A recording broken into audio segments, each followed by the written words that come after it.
These kids are going on the day trip of a lifetime, and at least one of them ain't coming back.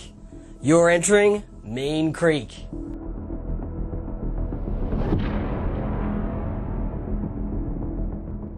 Hello and welcome to another episode of How Disturbing. I'm your host, Billy Bogues, and today we're looking at 2004's Mean Creek. Obviously, the films we're looking at here are disturbing, and although my reviews of disturbing scenes may be nondescript and fleeting, viewer discretion is still advised. This is also your spoiler warning. Mean Creek, let's go!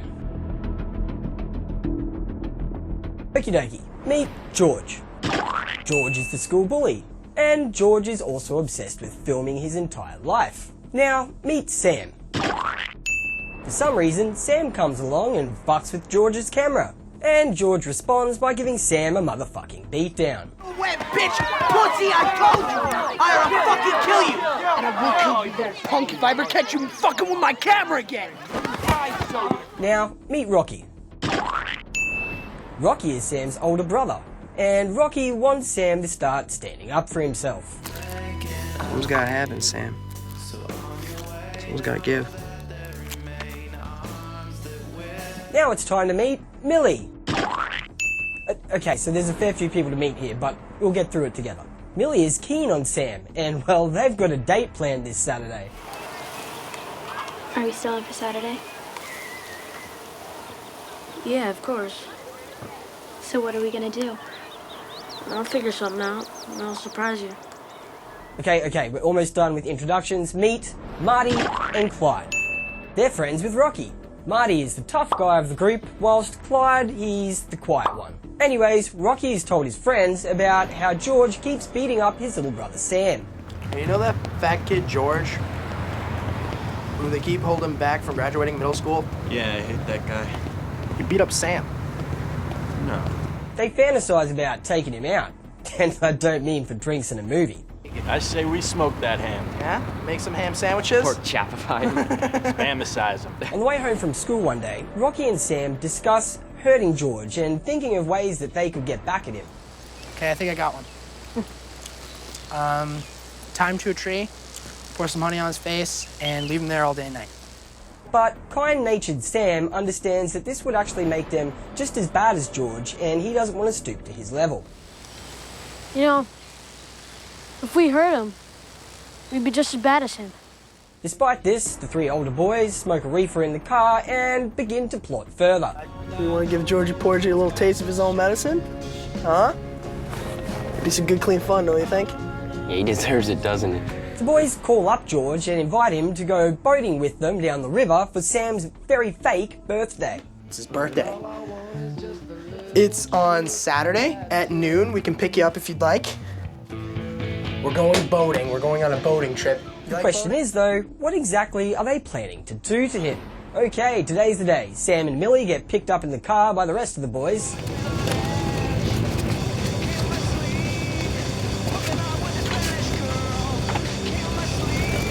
And George is messing around with his camera when everyone arrives to pick him up.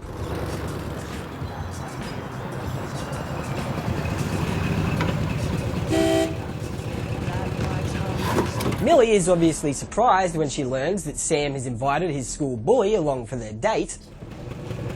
Isn't that George Tooney? Yeah, he's coming to the river with us. Why? And on the car ride, George randomly discloses that he has a learning disability. My mom is pretty stupid. In fact, she's got one of those learning disability things. Huh. Must be a bad LD. I have an LD, but I should know you're not supposed to drive drunk. The gang get to the river and finally make their way down to the water. Millie corners Sam and, well, pressures him into telling her exactly what they plan to do to George. Sam, what's going on here with George? Oh, it's nothing bad. It's just a joke. What kind of joke? Sam admits the plot. They plan to dare George to jump into the water naked, and when he does, they're all just going to leave and force George to walk home from the creek naked. Well, we're planning on stripping him, throwing him in the river, and then we're going to make him run home naked. We have a plan. It involves a dare. Millie thinks this is very cruel, and Sam agrees to ask the older boys to call the whole thing off. Promise me you won't do anything to him. It's not just me. Promise or I go back to the car. First of all, Sam tries to convince his older brother Rocky. Come on, Rock. He's not such a bad guy. He's acting like a nice guy, Sam. In reality, he's not. But not much luck there. As the gang begin to float down the river, it soon becomes obvious that George is definitely, well, he's a little bit special. Hey, you know I have athlete's foot? You are so disgusting. Like short bus and different classroom kind of special. 1, 2, 3, 4.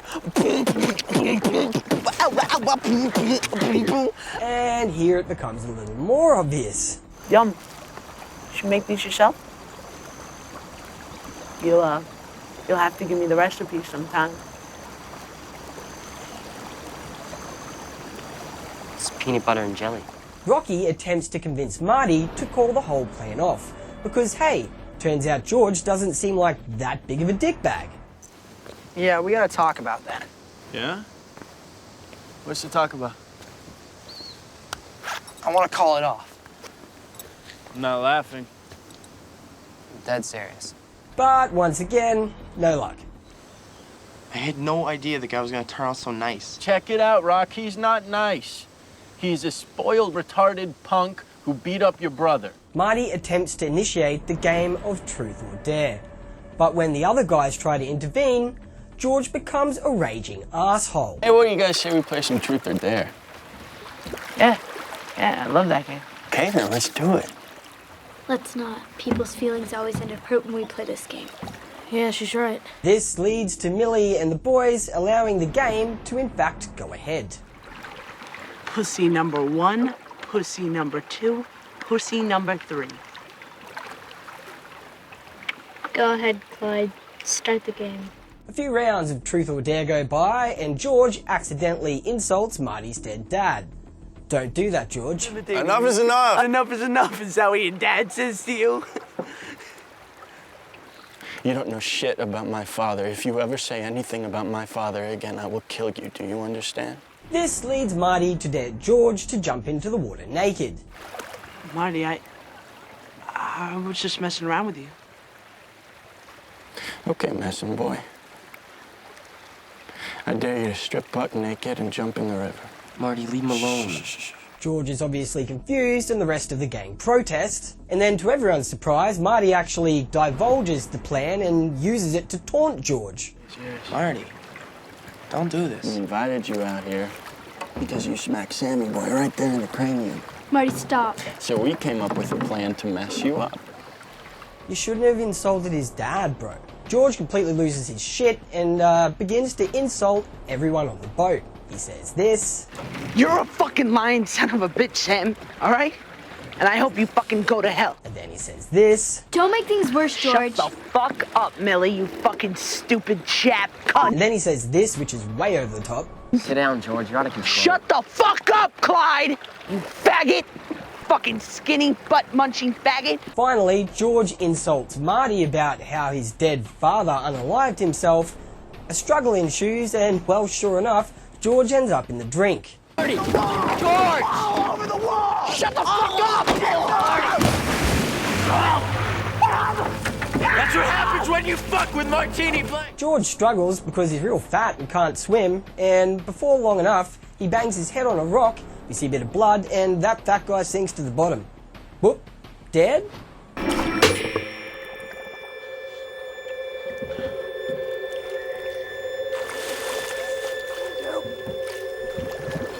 They pull George out of the water and Millie commences CPR, but George is in fact boop dead.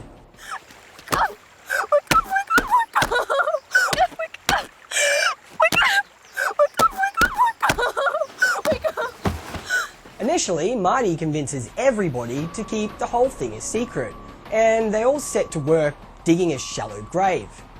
It's gonna be tricky because George isn't a shallow guy. Rocky, if we bury the body, it's gonna look like we did it on purpose. If we bury the body, we're not gonna look like anything. Out of sight, out of mind.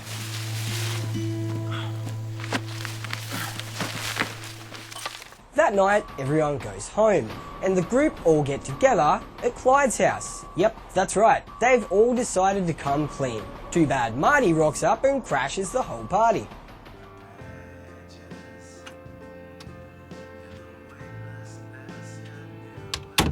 What's going on here?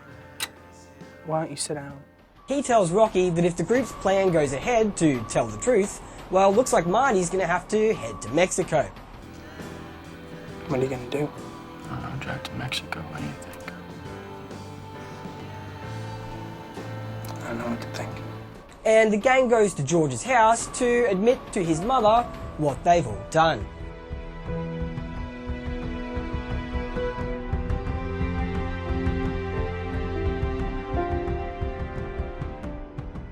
As the film closes, we see that Marty has stolen a car and a gun, and he's now holding up a store so that he can get enough money to get himself to Mexico. The end. Mean Creek came out in 2004, and in Australia it received an MA15+ rating. Before you ask, yes, that is Josh from Drake and Josh, just a little bit younger and fatter, and yes, that is a Culkin. Rory Culkin, to be specific, the youngest one. I personally got excited to watch Mean Creek when I found out that it was actually a theatre production that was rewritten into a screenplay. I'm a theatre kid, so naturally something like that gets me pretty amped up. Mean Creek is an okay movie, but I can definitely see how it would be way more powerful as a stage show. There's some superb acting in Mean Creek, and obviously a lot of these young actors went on to bigger and better things. The script for Mean Creek was quite impressive. It seemed really real. But I've got to say the score and just general cinematography weren't really anything special. Mean Creek is believable and well done, but I've got to say it lacks the claws and venom that could have made it a lot more powerful and a truly disturbing film. Alright, let's bring out the spreadsheet.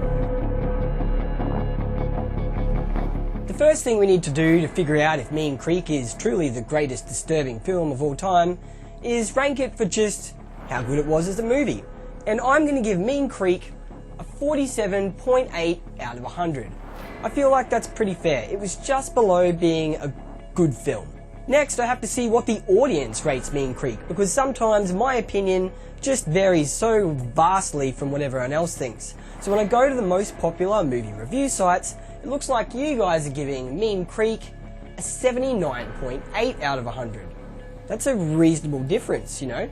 But the next thing we need to do is average out my rating with your rating, and when we get a combined rating, it looks like Mean Creek sits at a 63.8. So that's what we all thought of Mean Creek as just a movie, but when I rank Mean Creek for exactly how disturbing it is, just the disturbing factor on its own, I'm going to give Mean Creek a 10.2. Let's be real, this wasn't that messed up. It could have been, but they didn't go there, so 10.2 I think is pretty fair. When we average out how good we thought the film was with how disturbing Mean Creek was, it looks like its ultimate disturbing rating is a 37. There we go. Alright, now we're going to bring out the grand spreadsheet and see where it sits in there. And it looks like Mean Creek has taken 22nd position. It's a little bit more disturbing than Arcadian, but we think it's a little less disturbing than The Purge. And there you have it, guys. Another episode of How Disturbing has come to an end. Don't forget to like and subscribe if you're still here. It really helps young YouTubers like me out. And lastly, if you've got something that you want to sell, contact me. I will sell your stuff on my channel for free. Absolute free. Having said all that, I'm Billy Bogues. You've watched How Disturbing, and I'll see you later.